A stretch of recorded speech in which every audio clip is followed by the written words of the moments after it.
नमस्कार बच्चों, कैसे हैं आप? आप सभी स्वस्थ और निरोगी होंगे, ऐसी मैं आशा करती हूँ। बच्चों, आज हम व्याकरण विधा के अंतर्गत विराम चिन्हों की जानकारी लेने वाले हैं। तो बच्चों, आप जानते हैं विराम का अर्थ क्या है? हाँ, विराम का अर्थ है रुकना।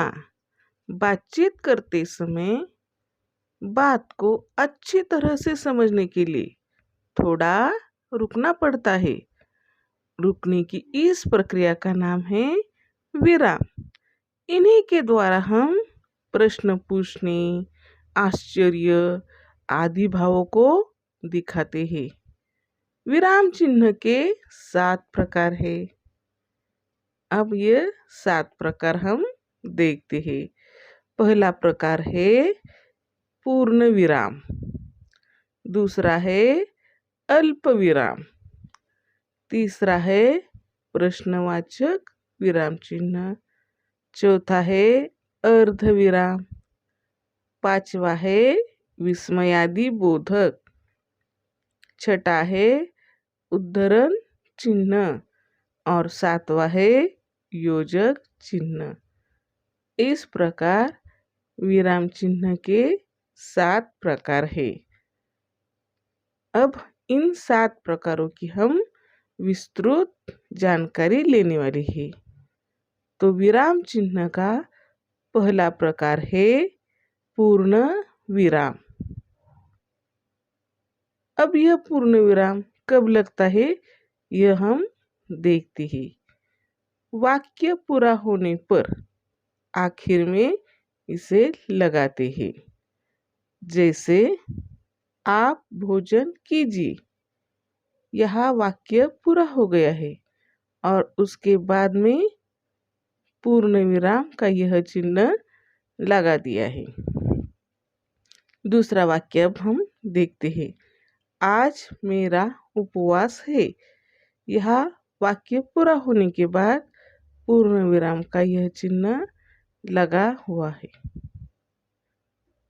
जब वाक्य पूरा होता है तो आखिर में यह चिन्ह लगता है। अब हम विराम चिन्ह का दूसरा प्रकार अल्प विराम यह देखते हैं। वाक्य में जहाँ थोड़ी देर रुकना हो वहाँ अल्प विराम लगते हैं।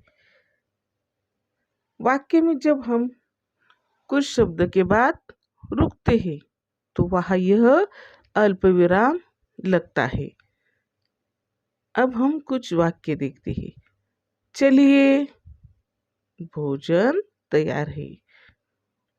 तो यहाँ चलिए इस शब्द के बाद हम थोड़ा रुकते हैं तो वहाँ पर यह अल्प विराम का चिन्ह लगा हुआ है। चलिए, भोजन तैयार है। अब हम दूसरा वाक्य देखते हैं। हाँ, थोड़ा बहुत खा लेता हूँ। अब इस वाक्य में हाँ इस शब्द का जब उच्चारण होता है तो हम थोड़ी देर वहाँ रुकते हैं तो वहाँ अल्प विराम का चिन्ह लगा हुआ है। हाँ, थोड़ा बहुत खा लेता हूँ। अब हम विराम चिन्ह का तीसरा प्रकार देखते हैं।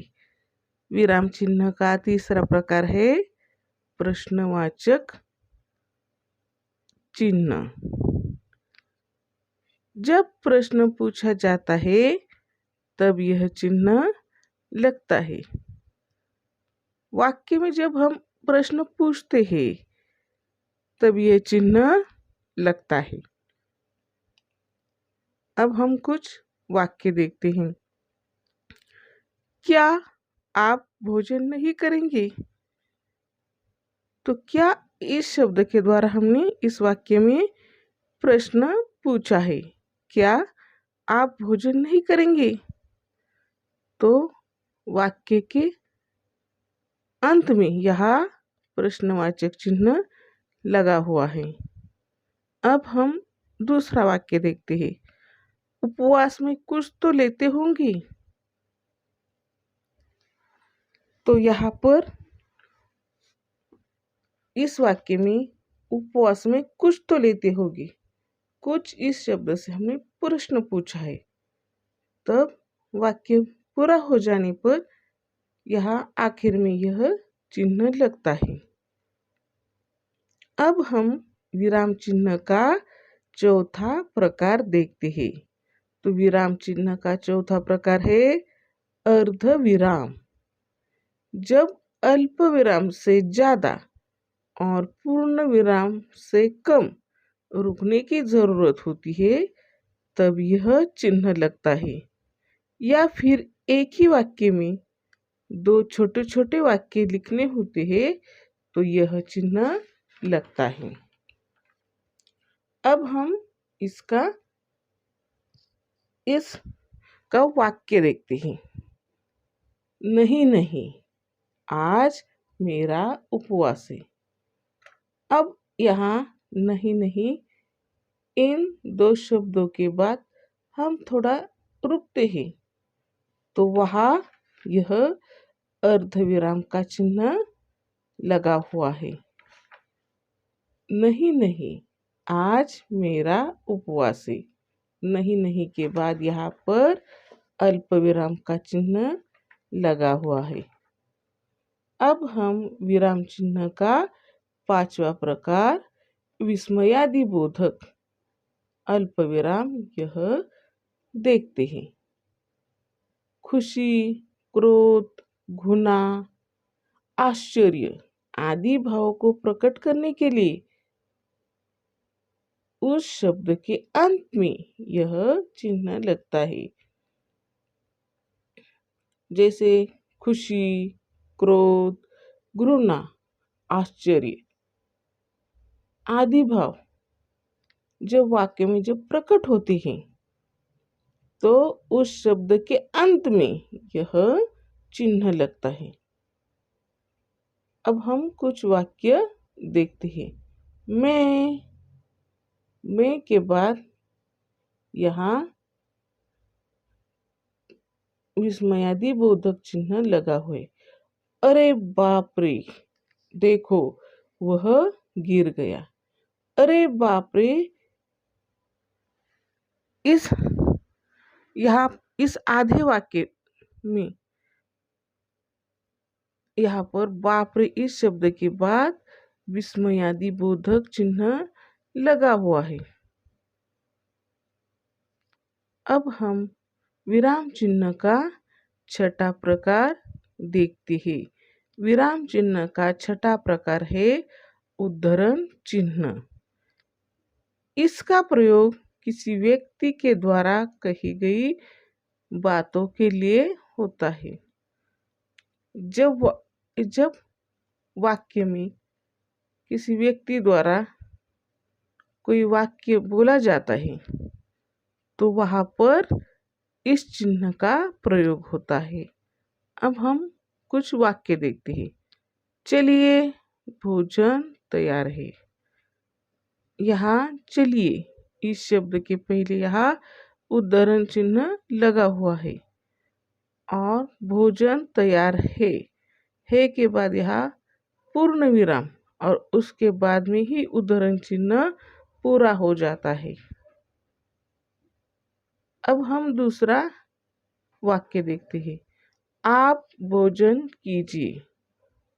इस वाक्य में आप इस शब्द के पहले उद्धरण चिन्ह लगा है और कीजिए के बाद में पूर्ण विराम और उसके बाद में उद्धरण चिन्ह पूरा हो जाता है। अब हम विराम चिन्ह का सातवां प्रकार योजक चिन्ह यह देखते हैं। दो शब्दों के बीच में इसका प्रयोग होता है। अब ये दो शब्द कौन से हैं यह हम देखते हैं। एक दूसरे के विरोधी और एक जैसे ही शब्द दो बार आने पर यह चिन्ह लगता है। अब एक दूसरे के विरोधी और एक जैसे शब्द जब दो बार आते हैं तो यह चिन्ह लगता है। अब हम कुछ शब्द देखते हैं। नहीं नहीं। अब यहाँ नहीं नहीं ये एक जैसे ही शब्द है पर दो बार आए हैं, इसलिए इन दो शब्दों के बीच में यहाँ योजक चिन्ह लगा है। माता पिता, यह दो शब्द विरोधी है, अपोजिट शब्द है ये, तो इन दो शब्दों के बीच में यहाँ योजक चिन्ह लगा है।